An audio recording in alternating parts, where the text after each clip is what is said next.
Good afternoon.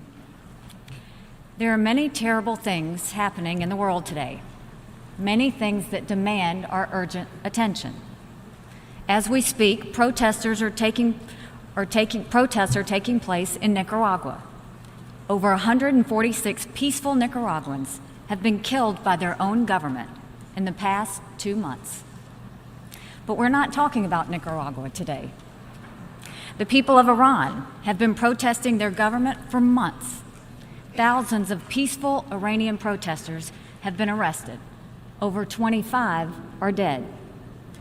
But we're not talking about Iran either. The world's worst humanitarian crisis is going on right now in Yemen. Millions are at risk for starvation. In Burma, almost 1 million innocent people have been driven from their homes in a campaign of ethnic cleansing. But we're not talking about Yemen or Burma. Instead, today, the General Assembly is devoting its valuable time to the situation in Gaza. Gaza is an important international matter. But what makes it different and more urgent than conflicts in Nicaragua, Iran, Yemen, Burma, or many other desperate places? Because we haven't gathered here to discuss any of those urgent issues. The United States would welcome that. What makes Gaza different for some is that attacking Israel is their favorite political sport. That's why we're here today. The nature of this resolution clearly demonstrates that politics is driving the day. It is totally one-sided. It makes not one mention of Hamas, who routinely initiates violence in Gaza. Such one-sided resolutions at the UN do nothing to advance peace between Israel and the Palestinians. Everyone recognizes that. But advancing peace is not the goal of this resolution. I suspect even my Turkish friends know the passage of this resolution won't change anything, but that it looks good for the people back home to think they're doing something. That is pure politics. In fact, this resolution makes peace less possible. It feeds a narrative to the desperate people of Gaza that their leaders are not responsible for their predicament. It stokes hatred. It sacrifices honesty, accuracy, compromise, and reconciliation in favor of the advancement of a narrow political agenda. If we were being honest, we would acknowledge that there are no perfect actors on either side of this conflict. But it does no one any good to pretend that all the blame lies on one side. I wish everyone supporting this one-sided resolution would put as much energy into encouraging President Abbas to come to the negotiating table as you do to falsely imply to your people back home that you're doing something. Israel withdrew completely from Gaza in 2005. Hamas has been the de facto government in Gaza since 2007.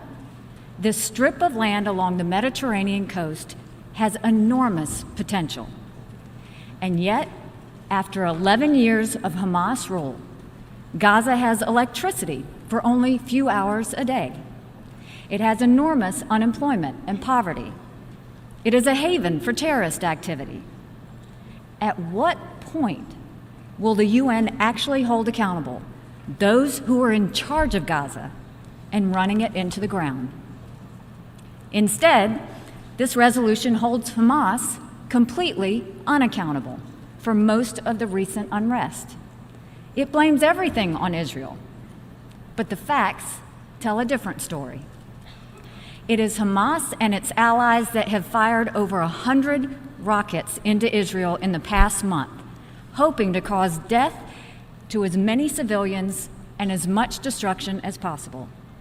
It is Hamas that has used Palestinian civilians as human shields at the boundary fence, seeking to incite violence and overrun the border. It is Hamas that refuses to cooperate with the Palestinian Authority to unite in the pursuit of peace. It is Hamas that calls for the destruction of the state of Israel within any borders. And yet, the resolution before us not only fails to blame Hamas for these actions, it fails to even mention Hamas. This is the dangerous, counterproductive decision the General Assembly is about to take. But there is still a chance for this body to try and right this wrong. We still have the opportunity to salvage something honest from this discussion. The United States is offering an amendment that provides a small step in the direction of balance. Our amendment rightly condemns Hamas's indiscriminate firing of rockets into Israeli civilian communities.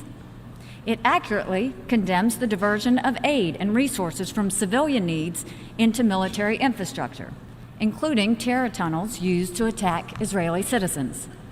It justly expresses our grave concerns about damage done to border crossings that are hindering the delivery of desperately needed food and fuel to the people of Gaza.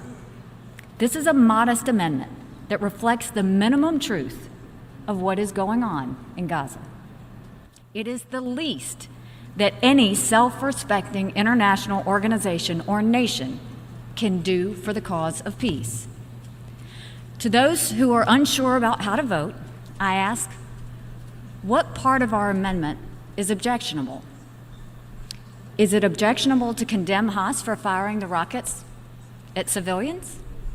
Is it objectionable to condemn the diversion of resources from civilians to military uses? Or is it objectionable to express concern about the destruction of border crossings that deliver life-saving supplies? Today's choice for the General Assembly is simple. It is the choice between using our time here to advance peace and security or using it to stoke hatred and conflict. This vote will tell us much about which countries are serious about accuracy and reconciliation, and which countries are bound by their political agendas.